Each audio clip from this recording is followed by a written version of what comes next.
Баршаңызға сәлем, каналыма қош келдіңіздер. Бүгін сіздермен бірге қазақтың ұлттық тағамы қызыл ірімшік жасайтын боламыз. Бар жоғы 2 ғана заттан жасалатын қызыл ірімшіктің үй жағдайында жасалу жолымен бөлісетін боламын. Міндетті түрде видеоның соңына дейін қараңыздар. Ең бірінші біздің кастрюля ыдысқа немесе қазан ыдысқа да қолдануға болады. Сүтімізді құямыз. Одан кейін сүтіміздің бетін жауып қоямыз. Қайнағанға дейін бізде максималды оттың қызуында тұрады.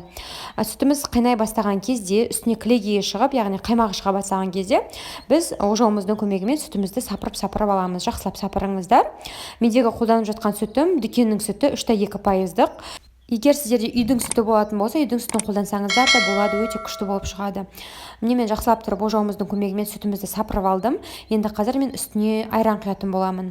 Айран да менде дүкеннің айраны 3,2%. Егер үйдің айраны болсаңыздар да үйдің айранын қолдануға болады. Айранымызды салғаннан кейін біз қайтадан ожауымыздың көмегімен сүтімізді сапыра бастаймыз.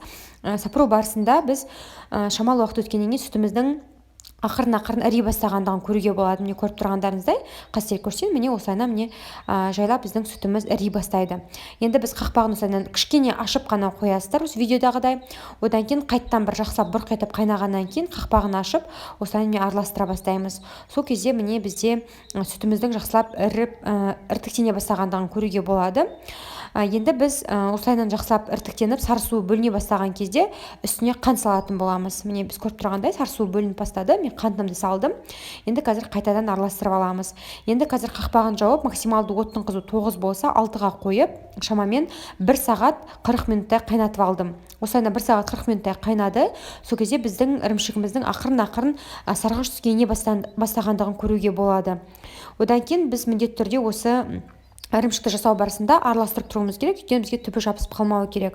Одан кейін біз қайтадан ірімшігімізбен осылайна сарғайып, су азайған кезде ірімшігіміздің отын 6-дан мен 3-ке дейін түсірдім. Менде максималдың оттың қызуы 9, 3-ке дейін түсіріп, тағы да шамамен 30 минуттай пісіріп алдым. Осы ірімшікті жасау барысында міндетті түрде араластырып, қадағалап, бақылап отырыңыздар, өйткені бізде түбінің күйіп кеткендігі керек емес. Менің енді 30 минут уақытым өтті, ірімшігім міне осылайна сарғайды. Енді қазір бөлек ыдыста осында марля немесе осында орамал қолдансаңыздар да болады, жұқа. Соған біз осы ірімшігімізді міне осылай саламыз. Көріп тұрғандарыңыз ірімшігіміз сап-сары болып шығып жатыр. Қазір барлығын осылайна салып, одан кейін осы орамалымыздың немесе марлямызды осылайнан міне жинақтап аламыз. Жинақтаған кезде біздің сарсудың бөлінгенін байқауға болады. Міне осындай міне сарсу шығу керек сіздерде. Осылайнан бұрап, ішіндегі сарсуының барлығын шығарып тастауымыз керек. Ыстық болса, қолдарыңызды байқаңыздар, күйгізіп алмай, осылайна міне жақсылап тұрып қысып, бұрап барлық суларын шығарамыз. Міне мен барлық суларын шығардым. Мен осылайна түйіп үстіңгі жағын үстіне осылайнан ауыр ыдыс қойып қоямын. Шамамен 1 түнге қалдырдым. 1 түн уақыт өткеннен кейін мен ірімшігімізді кесіп, осылайна дастарханға ұсындым. Қараңыздар, ортасы барлығы толықтай біріккен, өте дәмді болып шығады. Міндетті түрде жасап көріңіз және де каналыма тіркелуді ұмытпаңыз.